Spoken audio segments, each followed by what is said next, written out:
గురుగారు, ఈ ఖాళీ వేలపై నిలబడి భక్తుల కోసం వేచి చూసేటువంటి స్వామీజీ ఎక్కడ ఉన్నారు? సాధారణంగా మనం స్వామీజీ దగ్గరికి వెళ్ళాలని చెప్పి ఆయన ఎదురు చూపులు మనం చూడాలి. అంతే కదా, భక్తుడు సాధారణంగా చూస్తాడు. ఎందుకంటే సరిగ్గా బస్సు దొరుకుతుందో లేదా తొందరగా వెళ్ళకపోతే అక్కడ ఏదో ముగిసిపోతుంది, దేవాలయం మూసేస్తారట.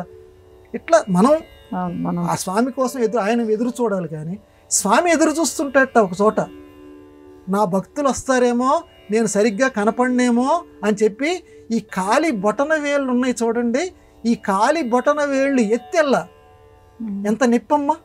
ఈ కాలి బొటన వేళ్ళు ఏవైతే ఉన్నాయో ఈ బొటన వేలు ఇలా ఎత్తి అలా చూస్తుంటట. భక్తుడికి నేను సరిగ్గా కనపడనేమో, అరే వాడు వస్తానన్నాడు పతంజలి ఇంకా రాలేదేమిటి అని ఎదురు చూస్తుంటట. ఎక్కడున్నాడు ఆ స్వామి?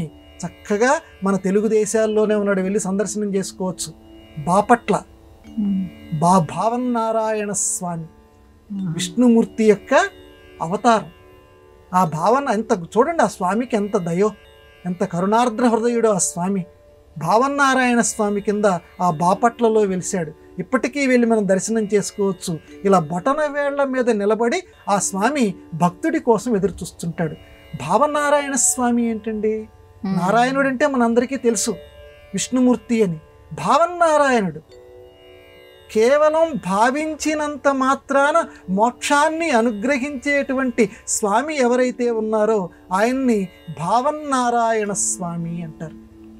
అంటే అలా వెళ్ళి నిజంగా ఎంత సంతృప్తి పడతామమ్మా. నిజంగా మనం ఆ స్వామి దగ్గరికి వెళితే బొటన వేళ్ల మీద నిలబడి మన కోసం ఎదురు చూస్తున్నాడు అని అంటే, ఆ రూపాన్ని మనం అంత బాపట్ల వరకు మనం వెళ్ళలేకపోయినా మనం ఇక్కడ ఉండి కూడా ఇప్పుడు మన మాటలు వింటూ కూడా ఒక్కసారి స్వామి నిజంగా నువ్వు భక్తుల మీద ఇంత ప్రేమ చూపిస్తావా అని మనసులో మనం ఒక్కసారి భావన చేస్తే, ఆయన రూపాన్ని గనక మనం భావన చేస్తే ఆ భావనారాయణ స్వామి అక్కడి నుంచే మనందరినీ కూడా ఆశీర్వదిస్తాడు. ఎందుకంటే భావనా మాత్ర సంతుష్ట అని లలితా శాస్త్రంలో కూడా అమ్మవారికి పేరుంది కదా. కాబట్టి భావించాలమ్మ, అలా భావిస్తే ఆయన చక్కగా ఆశీర్వదిస్తాడు. సరే, ఎందుకు ఇలా నిలబడ్డాడు ఈ బొటన వేళ్ల మీదంటే, భక్తులని ఉద్ధరించటం కోసం. ఒకటి, నిజమైనటువంటి భక్తిని నేను ఆరాధిస్తాను, మీరు నన్ను ఆరాధించినట్లుగానే నిజమైన భక్తి ఎవరి దగ్గరే ఉంటుందో వాళ్ళని నేను అభిమానంతో